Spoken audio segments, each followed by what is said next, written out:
Assalamualaikum warahmatullahi wabarakatuh. Selamat datang di channelnya Warna Raga Official. Salam persaudaraan.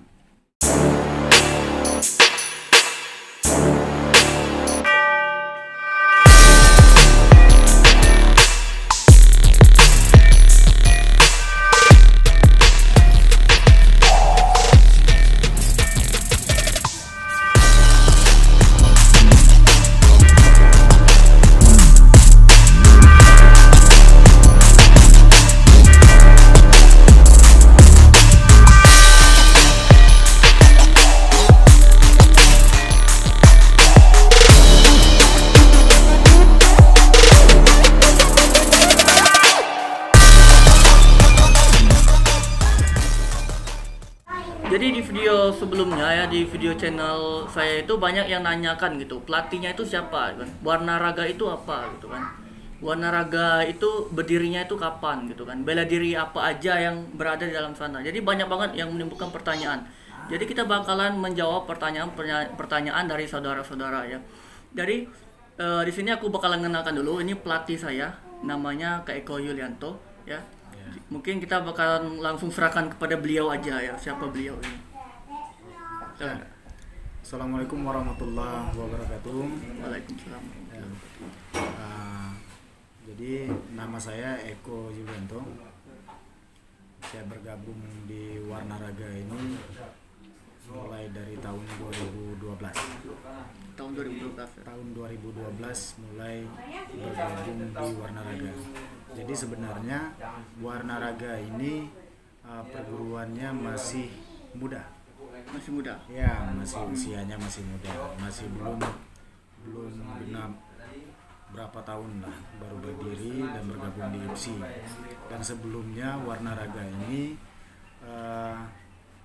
itu tergabung di dalam perguruan Terlat Sakti. Perguruan Terlat Sakti. Perguruan Terlat Sakti. Perguruan Terlat Sakti itu adalah perguruan yang juga asli dari Bengkulu. Nah, salah satu guru dari Terlat Sakti yaitu Bapak Samsul Rizal, itu mengembangkan perguruan menjadi perguruan Warna Raga. Nah, itu. Jadi isi dari perguruan Warna Raga ini semuanya itu semua dari perguruan Warna Raga ini mayoritas isinya dari perguruan Terlat Sakti pada umumnya dari perguruan Terlat Sakti. Jadi kalau ditanya selusul saya kapan mulai ikut bela diri dan sampai sekarang ini, usia saya untuk mengikuti bela diri itu masih minim lah dibandingkan dengan yang lain. Saya ikut bela diri itu pada kalau tahunnya saya lupa, kelas 4 SD. Kelas 4 SD. Ya, mulai kelas 4 SD. Sekarang umur saya 32 tahun. Nah, itu berarti sekitar umur saya sekitar 9 tahunan. 9 tahun, 10 Ya, tahun. 9-10 tahunan itu saya sudah mengikuti latihan bela diri. Dan orang tua saya juga salah satu guru besar di bela diri, yaitu nama perguruannya Dwi Warna. Nah, itu. Nah, jadi Warna Raga itu salah satunya adalah gabungan dari beberapa macam perguruan. Salah satunya yaitu Tapak Suci, karena pendiri Terlat Sakti itu adalah salah satu pendekar dari Tapak Suci, yaitu Bapak Ishak Effendi yang membawa Tapak Suci ke kota Bengkulu, dan salah satu penegak pondasi IPSI di kota Bengkulu yaitu Bapak Ishak Effendi, guru besar Terlat Sakti. Guru besar Terlat Sakti.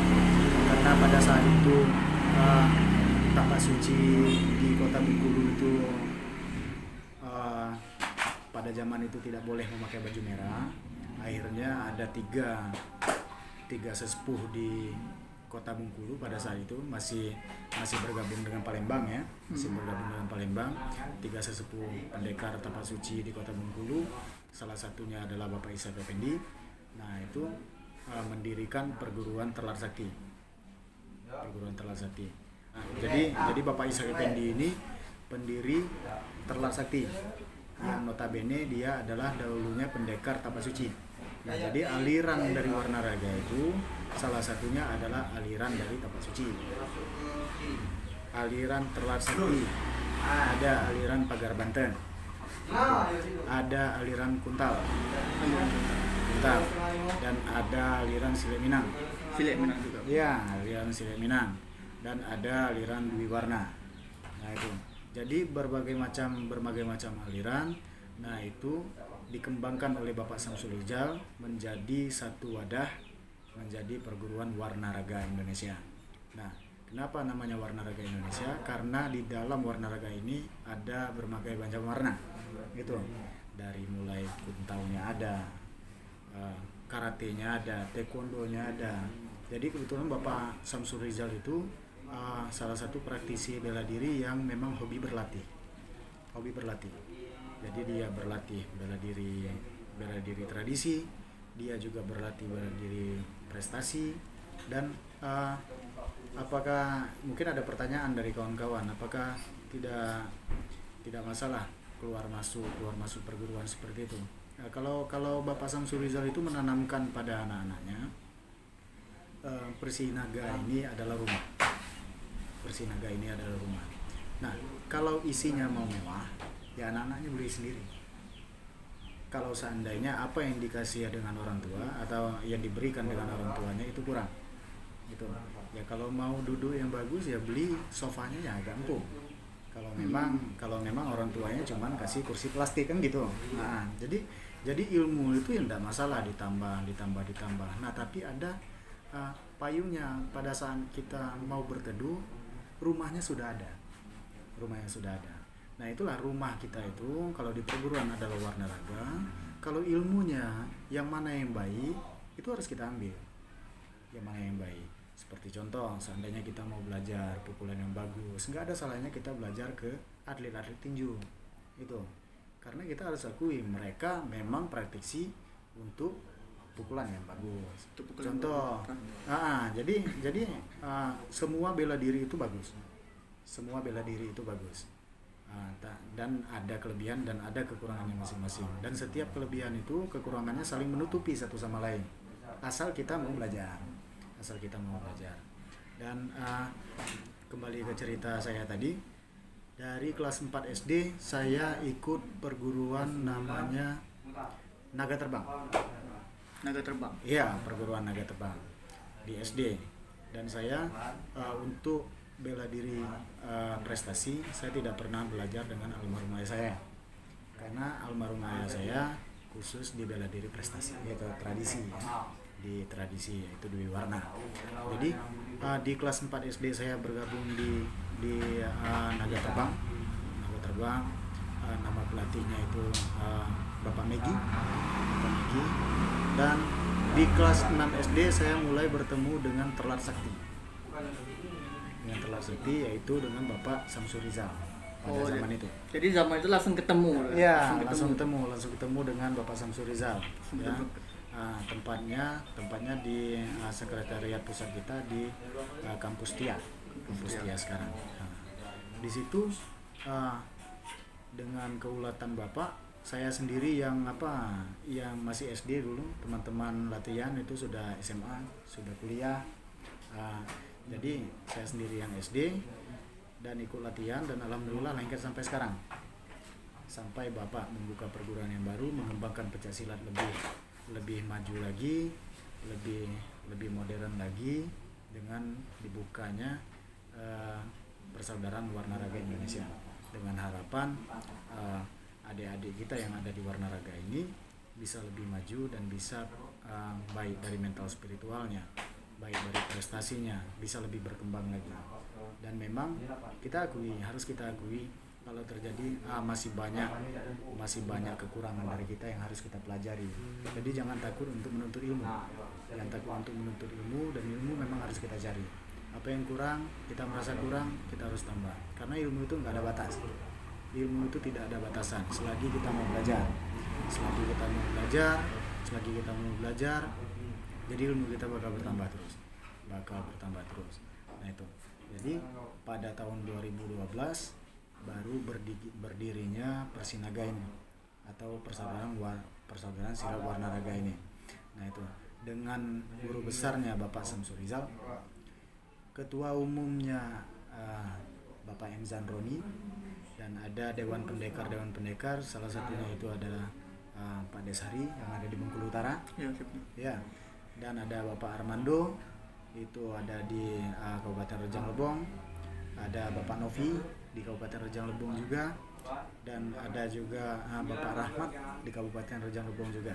Nah itu, dan di bawah mereka kita masih bisa mengingat dengan jelas nama-nama mereka karena kita masih masih baru. Jadi adik-adik nanti harus tahu rentetan kepengurusannya, jangan sampai tidak tahu sanad, jangan sampai tidak tahu susunan. Jadi susunan organisasi, terbentuknya organisasi, sejarah perguruan. Jadi seluruh adik-adik yang ikut Warna Raga itu sudah harus tahu asal muasalnya. Kita jangan malu menyampaikan bahwasanya Warna Raga ini dulunya adalah perguruan Trisakti. Jangan sampai malu, karena apa? Dasar kita dari sana. Itu dasar kita dari sana. Kita pernah belajar di aliran Tapak Suci. Kita jangan sampai malu karena kita dasar juga dari sana itu. Nah, jadi itu singkat ceritanya berkembangnya perguruan Warna Raga sampai saat ini. Nah, itu jadi teman-teman, jadi untuk berdirinya Warna Raga itu seperti itu. Asal mula Warna Raga itu seperti itu. Nah, tapi ini Kak, ini kan ada juga nih dari teman-teman dari Jawa juga nih. Iya. Jadi teman-teman nih bertanya nih, itu senjata utama Warna Raga itu apa? Ya. Karena mereka juga lihat aku main kerambit, karena teman juga ada yang main golok kan dengan Kiki. Nah, itu yang mereka tanyakan. Jadi kalau kawan-kawan sekalian bertanya senjata utama di dalam Warna Raga itu apa? Jadi senjata utama di dalam Warna Raga itu adalah doa. Ya, karena selaku orang Muslim, senjata utama orang Muslim itu adalah doa. Adapun kalau permainan senjata berupa alat, ya itu bisa kita pelajari. Apapun asal kita niat, asal kita ingin mempelajarinya, itu pasti bisa kita pelajari, asal ada keyakinan di dalam diri kita untuk mempelajari apa yang kita inginkan. Itu. Jadi segala sesuatu itu butuh proses. Di dalam bela diri itu tidak ada yang instan. Tidak ada yang instan di dalam bela diri. Berani orang menyampaikan bela diri ini bagus. Bela diri ini bagus. Bela diri ini bagus. Bela diri tidak ada apa-apanya kalau tidak ditopang dengan akidah yang bagus. Jadi seorang bela diri pencaksilat, apalagi pencaksilat itu ada artinya. Kenapa sampai dikatakan seni bela diri pencaksilat? Itu. Jadi di situ kalau kita dipisahkan per kata, ada seni, ada bela diri, ada pencak, ada silat. Nah, sekarang kita bahas satu persatu ya, biar enak. Satu. Ya. Jadi seni yang membedakan antara pencaksilat dengan bela diri lain ya di dalam pencaksilat. Seni itu coba itu saya tanya sama Sami. Kalau menurut Sami, seni itu yang seperti apa? Kayak kalau menurut aku seni itu ya suatu hal karya atau keindahan. Ya. Nah, jadi seni itu indah. Jadi kalau di dalam pencaksilat itu enggak indah, bukan pencaksilat. Simpelnya kan seperti itu. Benar. Nah, jadi yang namanya pencaksilat itu gerakannya indah, enak dipandang. Makanya di dalam pencaksilat itu ada pola langkah, ada kaidah. Nah itu. Jadi ada keindahan di dalam pencaksilat itu. Baik dilihat dari mata, dilihat dari visual maupun dilihat dari hati. Di sana ada keindahan di dalam pencaksilat itu. Nah, yang kedua itu ada bela diri. Nah, bela diri ini unsurnya sama. Seluruh perguruan bela diri atau semua bela diri ya sama. Intinya membela diri, ya. Bukan untuk bermusuhan, bukan untuk apa. Intinya untuk membela diri. Nah, itulah dinamakan seni bela diri. Jadi kita untuk membela diri kita. Kita belajar untuk membela diri kita baik dari serangan musuh atau serangan apa. Ibaratnya kan kalau dulu kita pakai seni bela diri itu untuk mengusir penjajah. Kalau sekarang kan udah nggak ada penjajah lagi ya. Nggak ada Nah, penjajah jadi dipakai seni bela diri itu ya untuk membela diri kita. Kalau seandainya terjadi apa yang hal-hal yang nggak kita inginkan, jadi kita bisa membela diri kita sendiri. Nah itu. Yang ketiga ada pencak. Nah, di sini ya juga membedakan antara silat dengan bela diri lain. Di pencak artinya kaidah. Jadi ada untuk menghadapi lawan itu ada pola. Nah, itulah yang dinamakan pola langkah. Itu. Sikap pasang. Itu. Di situ juga suatu wujud bahwasanya pencak silat ini adalah suatu keindahan yang membedakan pencak silat dengan bela diri lain itu ya kaidah untuk serang, untuk apa itu ada kaidah, ada sikap pasangnya. Nah itu. Dan ada silat itu adalah silaturahmi. Jadi seorang bela diri, seorang pencak silat itu pasti menjunjung tinggi tali silaturahmi. Makanya di Warna Raga Indonesia itu dinamakan Persaudaraan Warna Raga Indonesia, bukan perguruan. Karena kita sangat mengikat yang namanya silaturahmi. Siapapun yang sudah masuk di perguruan kita itu sudah menjadi saudara. Sama seperti saudara kandung. Kalau yang satu sakit, ya yang semua sakit. Nah, itu. Yang satu senang, semua juga senang. Nah, itu. Nah, jadi kaidah-kaidah inilah yang tertanam di dalam Warna Raga Indonesia. Nah, itu. Jadi itu rentetan kenapa dikatakan bela diri itu adalah kenapa dikatakan pencaksilat itu adalah seni bela diri pencaksilat. Itu umum penjelasannya. Nah, itu. Dan juga salah satu pondasi dasar ya, pondasi yang ada di Warna Raga. Kebanyakan orang yang masuk bela diri itu pengen apa? Pengen crowd. Ya, pengen hebat. Pengen hebat, pengen sakti, ya, pengen keren. Tendangannya pengen bagus, ya. Jago. Semuanya, ya pengen jago, pengen semuanya lah itu. Jadi mindset orang ngikutin bela diri, ingin bisa bela diri atau ingin bisa seperti ini, seperti itu, seperti itulah pokoknya kan. Nah, jadi yang perlu saya tekankan dengan kawan-kawan sekalian, dengan seluruh yang ada di Indonesia atau dimanapun yang berada, di Warna Raga, orang masuk Warna Raga jangan harap bisa terbang. Ya, Pasti gitu. Jangan harap bisa terbang, jangan harap bisa ini, bisa itu tuh bukan itu tujuan utama kita. Tujuan utama di Warna Raga itu bukan itu.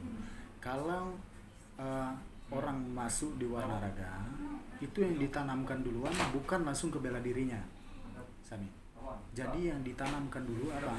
Keyakinan di dalam hatinya. Keyakinannya dulu. Nah, kenapa? Di dalam keyakinan ini, kalau keyakinannya sudah matang, apapun yang mereka pelajari itu bakal bisa cepat didapatkan, asal keyakinannya sudah matang. Nah, sekarang kan timbul pertanyaan lagi, membentuk keyakinan itu biar bagus seperti apa?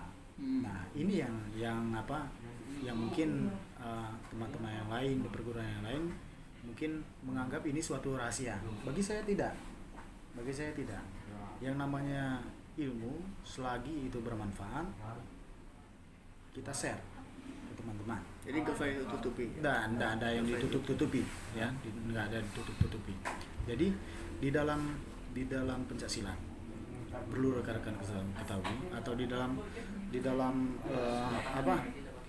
aspek kehidupan, kita semua ada kuncinya dalam kehidupan ini, biar kita bisa berhasil mencapai tujuan kita. Nah, sekarang ikatannya antara keyakinan itu dengan tujuan yang ingin dicapai di dalam bela diri khususnya itu sangat-sangat erat. Nah, itu banyak orang yang hebat di dalam latihan, hebat di dalam gelanggang itu, tapi akhirnya tidak juara. Banyak sekali. Banyak orang yang hebat di gelanggang, juara di gelanggang, dia sudah matang, taunya di luar pada saat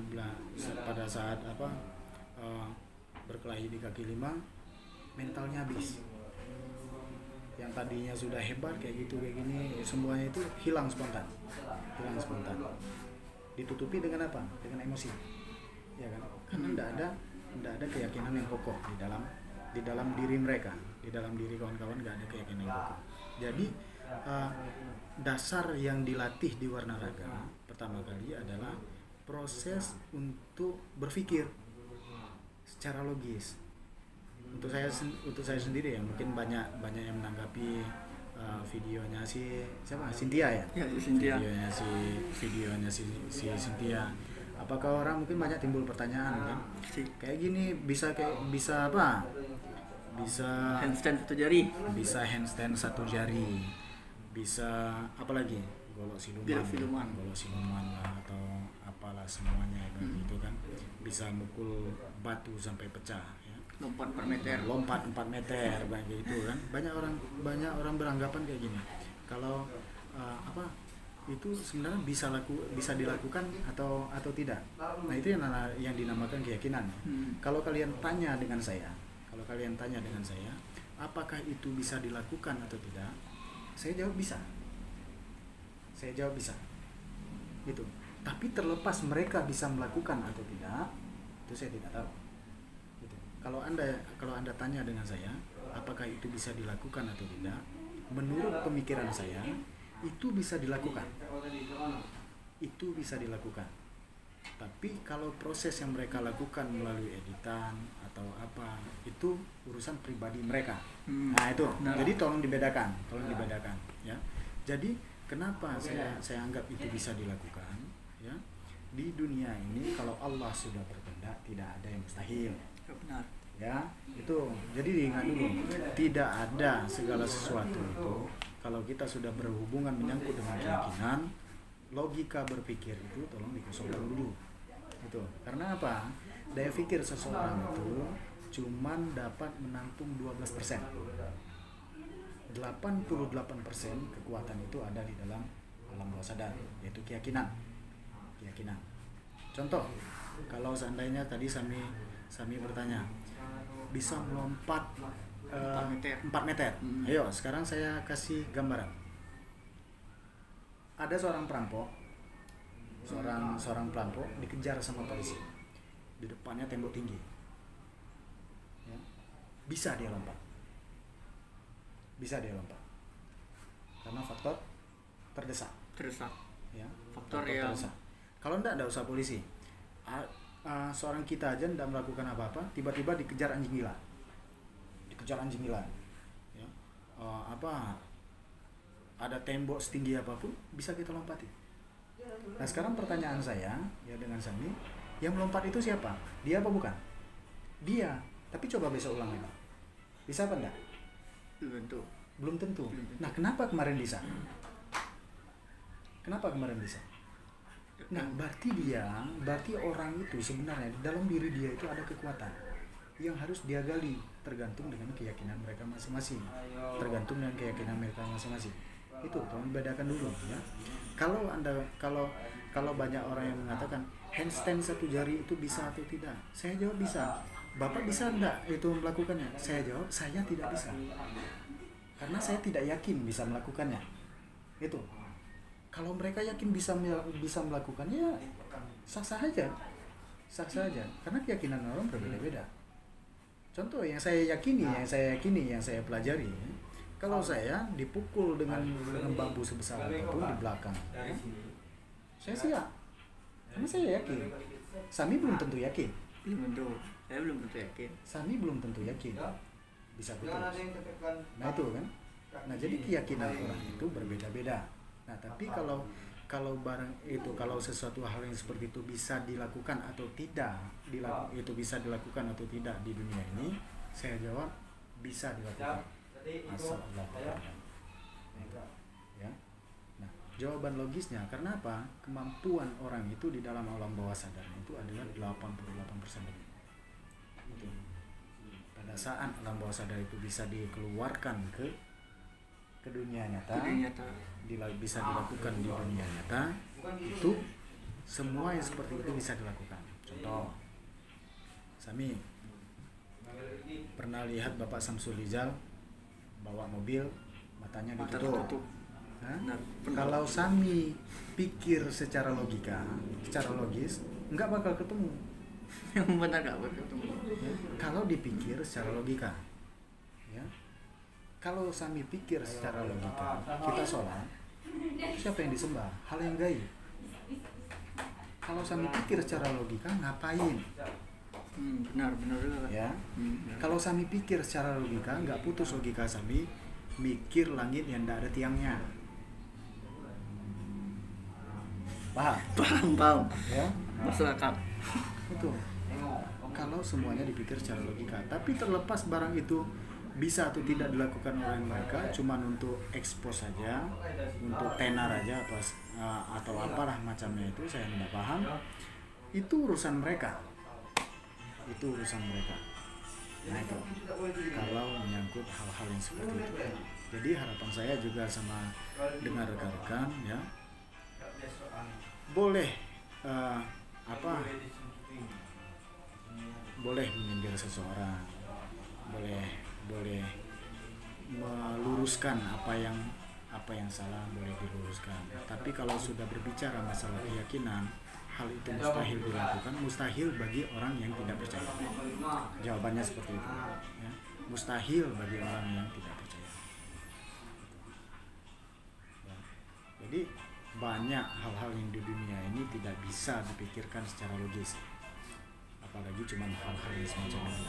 Contoh sedikit, orang bisa push up dengan yang sudah dipraktekkan, mungkin saya pernah lihat di YouTube juga, itu, ya, dia bisa push up dengan jempol aja, karena mereka udah latihan dengan sungguh-sungguh, ya. Cuman dengan jempol 2 aja bisa dilakukan dengan push up, ya. Cuman dengan latihan, ya, sungguh-sungguh, belum menggunakan kekuatan alam bawah sadarnya. Nah itu, kan dengan kawan-kawan, kan. Jadi proses analisa inilah yang ditanamkan di warna raga, ya kan. Analisa berpikirnya dulu. Karena apa?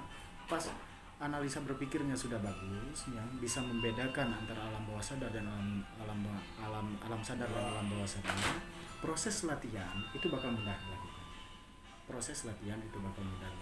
Dan untuk mencapai ke tahap berikutnya pun bakal mudah dilakukan.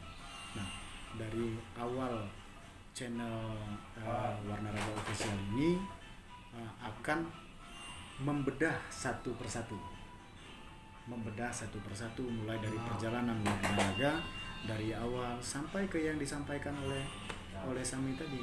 Hal-hal yang mungkin menurut orang tidak logis, di sini bakal kita buktikan, bukan editan.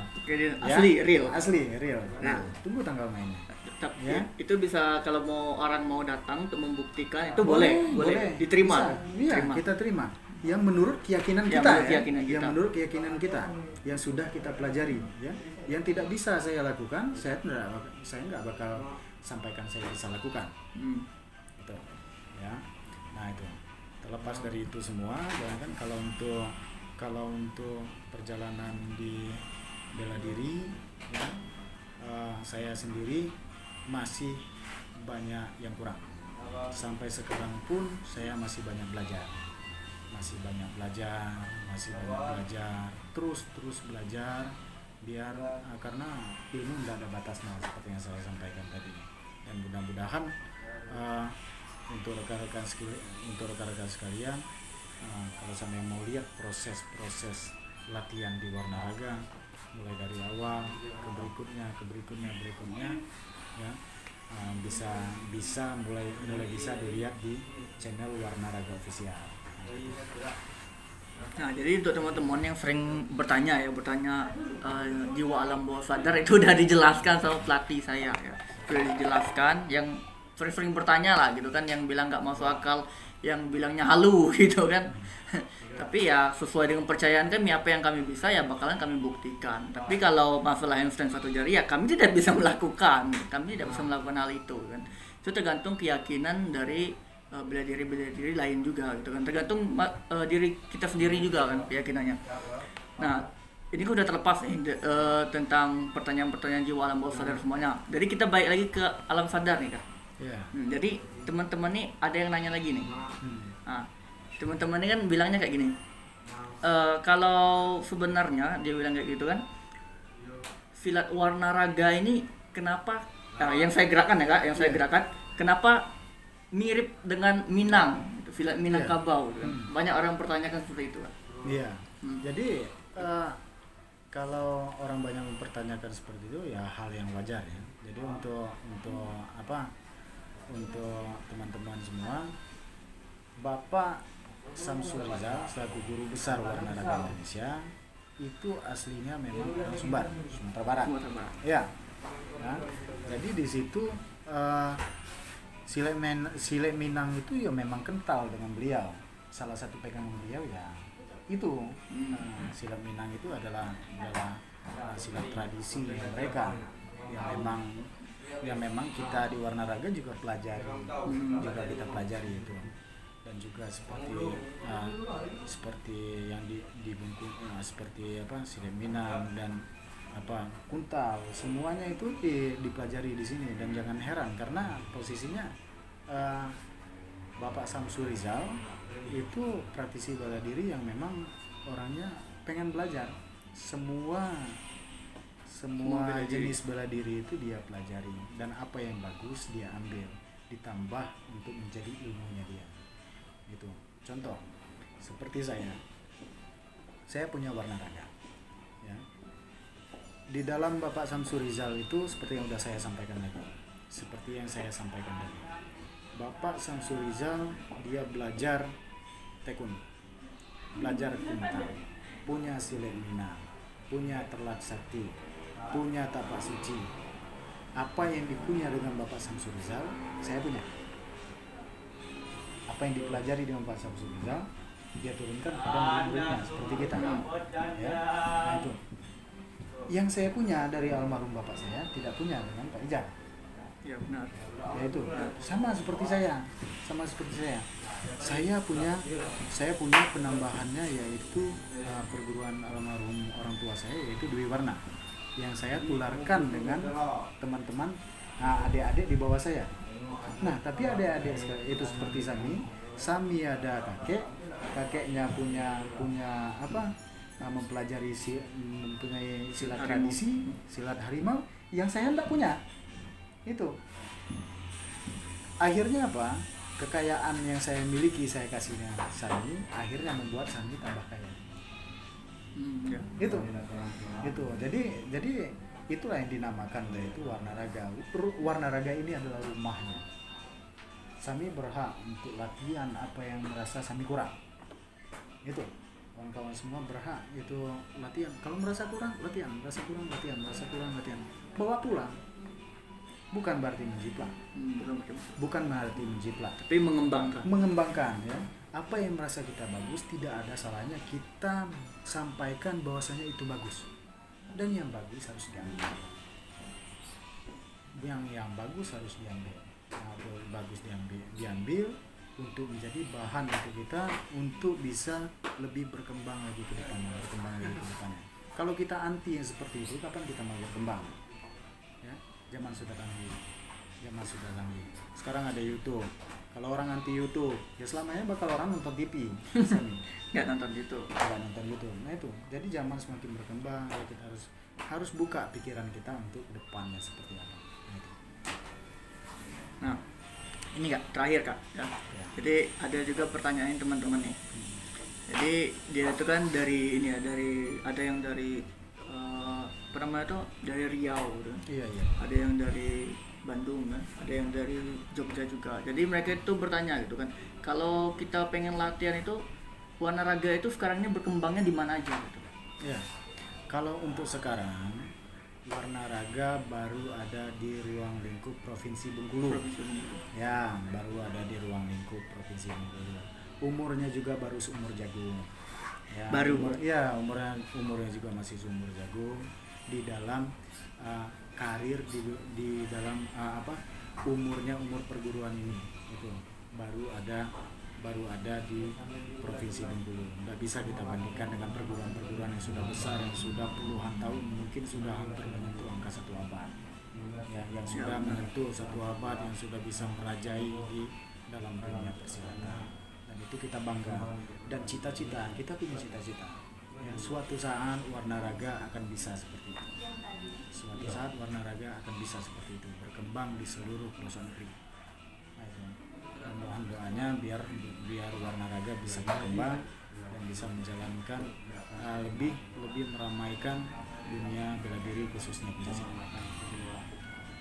Jadi Kak, ada juga nih kan, ada juga temen nih kan, dia ini bertanya gitu kan, kalau udah masuk Warna Raga gitu kan, berarti bebas gitu kan masuk bela diri lain gitu.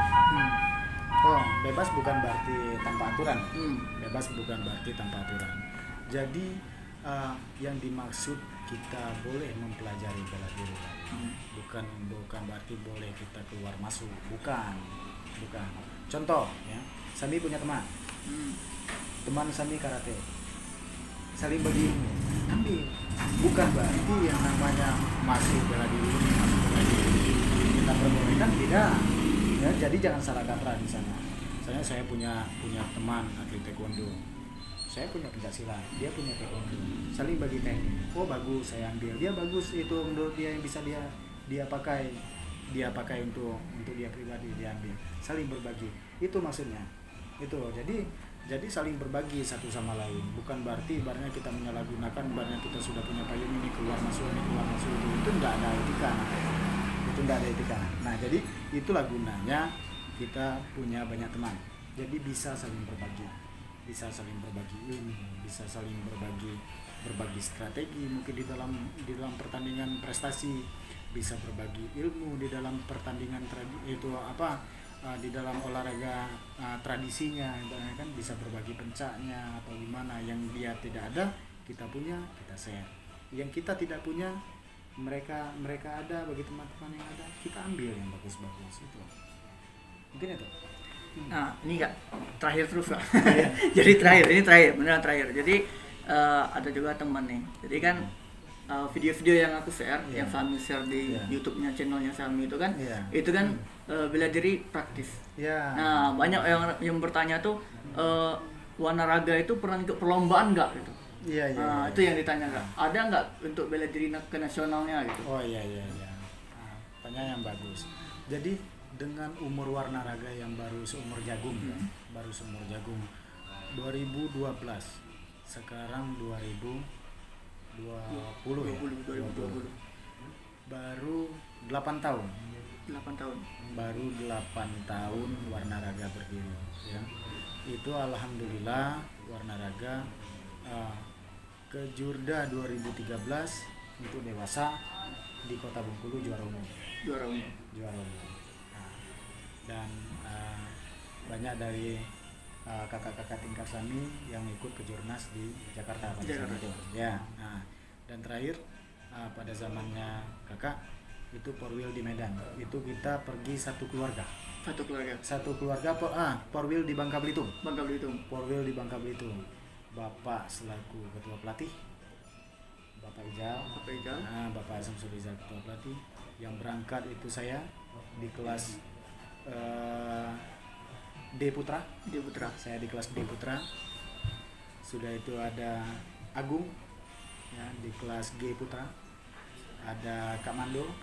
Ya, Kak Armando yang di Curug itu di kelas H Putra pada saat itu ya. Ada Aldi ya, Aldi di kelas C Putra. Dan juga sebenarnya pada saat itu ya mungkin dia berhalangan ya, ada Marendra Juliansa. Nah itu dia di kelas F Putra pada saat itu, tapi dia tidak bisa berangkat karena dia ikut pendidikan. Ikut pendidikan Basarnas. Ya, pada Porwil 2016 walaupun kita belum masuk ke POM pada saat itu ya, tapi alhamdulillah itu suatu prestasi di dalam umur yang baru seumur jagung ya, baru 8 tahun berdiri sudah bisa mencetuskan atlet sampai 7 orang yang lolos Porwil pada saat itu. Dan mudah-mudahan dengan adanya langkah pertama yang bagus ini bisa menular dengan adik-adik di bawah Sami nanti, dan khususnya dengan adik-adik yang lain di bawah Sami gitu. Jadi buat teman-teman kan yang sering aku tampilkan itu praktis ya, praktisinya. Jadi kita itu juga ada yang apa namanya itu untuk perlombanya gitu. Jadi juga kita bakalan share juga video-video sparring kita kan. Tapi udah aku share kemarin Kak di video sebelumnya itu kan ada kan Septi sama Kiki. Itu videonya tuh di channel itu. Tapi itulah membuat mereka itu bertanya gitu kan. Itu memang benar-benaran dari apa namanya dari warna raga atau bukan gitu kan, atau ambilan gitu kan. Ya, jadi untuk teman-teman sekalian tahu, saya 4 bersaudara dan semuanya alhamdulillah atlet yang pernah membawa nama provinsi Bengkulu di tingkat nasional. Itu mulai dari saya, di bawah saya ada Redo ya, pernah di PPLP juga, di bawahnya ada Kiki, pernah di PPLP juga ya. Nah, sudah itu yang di paling bontot ya ada Muhammad Andi Ramadan atau akrab dipanggil itu Timbul. Ya, itu sampai ke UDSN tingkat nasional. Jadi untuk di dewasa kita pernah juara umum, dan untuk di pelajar juga sedikit banyaknya ada adik-adik kita yang sudah berangkat ke nasional. Jadi di dalam warna raga ya bela diri praktis ada. Bela diri praktis ya, nanti kita peragakan bela diri praktis ya. Jadi sudah itu olah pernapasan ada. Pernapasan itu ya salah satu cara untuk masuk ke dalam alam bawah sadar. Nanti kita kupas. Ada sesinya khusus di dalam alam bawah sadar itu yang berkaitan dengan bela diri Pencaksilat, yang mungkin biar lebih terfokus. Nanti kita kupas khusus di sana ya. Nggak di sini kan? Ya. Jadi dan ada juga bela diri prestasinya. Jadi di warna raga ya insya Allah kalau menurut saya pribadi ya lengkap ya, kalau menurut saya pribadi lengkap dan baik orang mau bertanya secara logika maupun secara apa, kita insya Allah bisa jawab. Jadi buat teman-teman yang sering bertanya, jadi kita itu yang paling utama itu sebenarnya itu bukan praktis saja ya, tapi prestasi juga. Prestasi ya. Juga. Jadi kita itu enggak juga lepas dari prestasi. Nah, bukti prestasi ini medali Kak Eko semua ini. Jadi beliau ini mantan atlet guys. Jadi mantan atlet Bengkulu beliau ini. Dan sekarang ini menjadi pelatih ya Kak? Ya, sekarang saya melatih di Semanko. Ya, sekolah olahraga, sekolah keberbakatan olahraga. Itu saya pelatih utama di sana. Dan di provinsi saya menjabat sebagai asisten pelatih di provinsi. Jadi di IPSI provinsi saya menjabat asisten pelatih, dan saya juga melatih di sekolah keberbakatan olahraga di Bengkulu. Nah, jadi untuk teman-teman itu ya dari penjelasan kita juga kan, ini pelatih aku juga. Dan juga buat teman-teman yang pertanyaannya belum kita jawab, mungkin kita bakalan jawab di video selanjutnya kan. Karena kalau kita mau jawab hari ini ya nggak bakalan selesai kan, pertanyaan kalian juga banyak gitu kan. Nggak hanya di YouTube, ada juga yang DM gua juga gitu kan. Dan untuk teman-teman yang masih ada yang ingin bertanya, tanya aja, komen aja di bawah. Nanti ya insya Allah bakalan kita jawab juga gitu kan. Mungkin itu aja ya untuk ini ya, untuk klarifikasi kita gitu kan, untuk kita bercerita, ngobrol santai lah ya, untuk kita ngobrol santai tentang warna raga. Jadi buat kalian yang masih penasaran dengan warna raga, kalian wajib subscribe channelnya Warna Raga. Kenapa? Kalau di channelnya aku itu ya serabutan campur gitu kan. Ada suatu hal yang pribadi aku sendiri yang aku upload, tidak selalu warna raga. Tapi kalau kalian penasaran dengan warna raga, kalian subscribe juga channel Warna Raga, karena ini bakalan kita susun dari sejarah sampai hal-hal yang paling penting. Mungkin itu saja ya. Jadi mungkin ada tambahan sedikit. Jadi untuk bagi kawan-kawan sekalian, kalau saya buka channel Warna Raga Indonesia, itu kalian seperti baca buku, tersusun. Nah, jadi sama seperti baca komik atau sama seperti nonton film One Piece itu. Jadi ada episode. Iya, dan semuanya terangkai secara rapi mulai dari di dalam channel Warna Raga Indonesia Official. Jadi Warna Raga Indonesia Official ini baru ya. Jadi kita baru berdiri ya. Ini video pertama kita untuk Warna Raga Official. Jadi mungkin itu saja ya Kak. Ya. Jadi mungkin itu saja ngobrol santainya kita hari ini ya. Bagi kalian yang masih penasaran, nanti kalian komen aja. Dan buat kalian yang pengen nunggu video selanjutnya ya tunggu aja. Mungkin beberapa hari lagi kami bakalan upload lagi gitu kan. Karena di Wanaraga ini apapun kegiatan Wanaraga bakalan kita upload ya Kak. Ya. Bakalan kita upload terus. Jadi kalian itu nggak bakalan ketinggalan info kok dari Wanaraga ya. Jadi buat kalian yang teman-teman nih, teman-teman yang dari Bengkulu, aku pasti ada orang Bengkulu nonton video ini. Jadi yang kalian pengen daftar itu, kalian lihat ya di deskripsi itu udah aku tulis kok. Ada email, ya, ada Instagram aku juga, kalian bisa DM di sana juga. Dan di sana ada nomor WA atau nomor handphone yang bisa kalian hubungi untuk kalian mendaftar gitu. Iya. Itu untuk mendaftar ya, jangan kalian spam nanti kalian spam bertanya-tanya yang lain, tapi nggak apa-apa juga ya Kak. Iya, Nggak apa-apa juga walaupun sering bertanya-tanya dari luar ya Kak. Iya, iya. Ya mungkin itu saja ya untuk teman-teman. Kami dari Wanaraga. Assalamualaikum warahmatullahi wabarakatuh.